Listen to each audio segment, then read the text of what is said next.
Hello friends, welcome to my channel.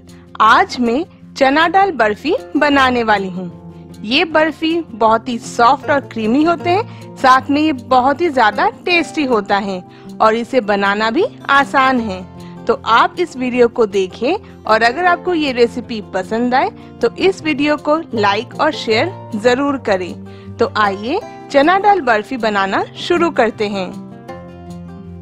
मैंने इस recipe के लिए 1 कप चना दाल को अच्छे से धोने के बाद 12 घंटे के लिए पानी में भिगोकर रख दिए थे, ताकि ये अच्छे से सॉफ्ट हो जाए और इसे पकाने में कम समय लगे। चना दाल को मैंने एक हेवी बॉटम पैन में ले लिया है और इसे कुक करने के लिए मैं इसमें 2 कप दूध ऐड कर रही हूँ। ये नॉर्मल रूम टेम्परेचर का दूध है, मैंने इसे पहले से नहीं उबाला है। फ्लेवर के लिए मैंने इसमें 2 इलायची ऐड किया है, आप दालचीनी भी दे सकते हैं। अब इन्हें अच्छे से मिक्स करके लो टू मीडियम फ्लेम पर मैं ढककर तब तक पकाऊंगी जब तक दाल कुक ना हो जाए। अगर गैस का फ्लेम लो टू मीडियम रहेगा तो ढकने के बावजूद दूध बाहर नहीं आएगा। बीच बीच में मिक्स करते हुए 15 मिनट हो गए हैं। अब मैं दाल को एक बार चेक कर लूंगी।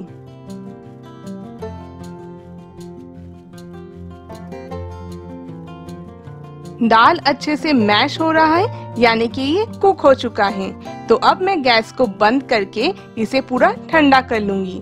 ठंडा होने पर ये दूध और थोड़ा कम हो जाएगा और आप इसे आसानी से बिना एक्स्ट्रा दूध या फिर पानी ऐड किए इसे मिक्सी में एक स्मूथ पेस्ट बना सकते हैं।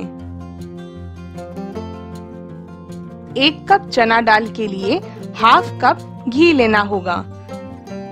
आपको लग सकता है कि ये हाफ कप घी कुछ ज्यादा है, लेकिन दाल के किसी भी प्रिपरेशन में तेल या फिर घी थोड़ा ज्यादा लगता है।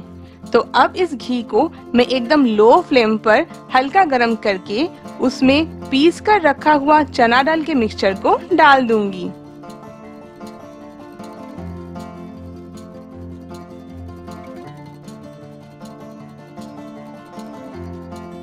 अब इन्हें मैं अच्छे से मिक्स करूंगी ताकि सारा घी दाल में एब्जॉर्ब हो जाए। देखने से ही आपको पता चल रहा होगा गैस का फ्लेम बहुत ही कम है। घी को अगर आप ज्यादा फ्लेम में पकाएंगे तो उसका फ्लेवर कम हो जाता है। जब दाल अच्छे से भून जाए और उसमें से एक बहुत ही अच्छी खुशबू आने लगे, साथ में वो पैन को भी छोड़ने लगे, तब इसमें 1 कप पाउडर किया हुआ चीनी को मैं थोड़ा थोड़ा डालकर मिक्स करती जाऊंगी। चीनी को अगर मैं एक साथ ऐड कर दूंगी तो इसमें लम्स बन सकते हैं। आपको बर्फी कितना मीठा पसंद है, आप उस हिसाब से चीनी की मात्रा को कम ज्यादा कर लें।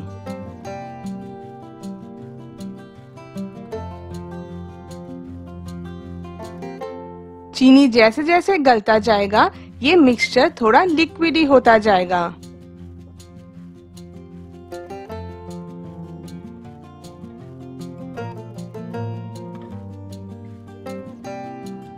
चना दाल बर्फी का फ्लेवर और रंग थोड़ा और बढ़ाने के लिए मैं इसमें केसर ऐड कर रही हूँ, जिसके लिए मैंने करीब 1 टीस्पून केसर को 1 टेबलस्पून गरम पानी में पहले से भिगोकर रख दिए थे। ये ऑप्शनल है, इसके जगह पर आप येलो फूड कलर भी दे सकते हैं। सॉरी, मैंने गलती से 1 पिंच केसर के जगह पर 1 टीस्पून केसर बोल दिया है। लगभग 10 मिनट इस मिक्सचर को कंटिन्यूअसली मिक्स करने के बाद ये चना दाल मिक्सचर टाइट हो गया है और ये पैन को भी छोड़ने लगा है, यानी कि ये अभी तैयार है। आप इसे हलवा की तरह भी खा सकते हैं या फिर बर्फी बनाकर भी। तो अब गैस को बंद कर दें और इसे पहले से ग्रीस करके रखा हुआ किसी प्लेट पर डाल दें। बर्फी बनाने के लिए मैंने इस प्लेट में चना दाल मिक्सचर को डाल दिया है और अब मैं एक स्पैचुला से इसे प्रेस करके इसके सरफेस को जितना हो सके उतना स्मूथ कर दूंगी। चना दाल बर्फी को और टेस्टी बनाने के लिए मैं इसके ऊपर कुछ फाइनली चॉप किया हुआ काजू ऐड कर रही हूँ। आप कोई भी और ड्राई फ्रूट्स ऐड कर सकते हैं और बिना ड्राई फ्रूट्स के भी ये चना दाल बर्फी टेस्टी होता है। इसे भी अब एक स्पैचुला या फिर स्पून से प्रेस कर दें ताकि ये बर्फी में अच्छे से सेट हो जाए। अब मैं इस चना दाल के मिक्सचर को सेट करने के लिए नॉर्मल फ्रिज में 30 मिनट के लिए रख दूंगी। 30 मिनट में ये मिक्सचर अच्छे से सेट हो गया है, तो अब मैं इसे स्क्वायर शेप में काट लूंगी। आप बर्फी को अपने मनचाहा शेप में काट सकते हैं।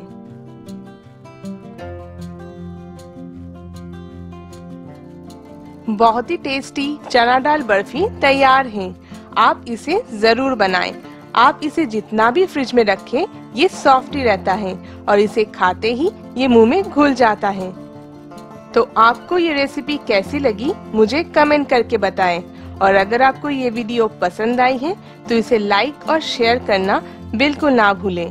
Thank you.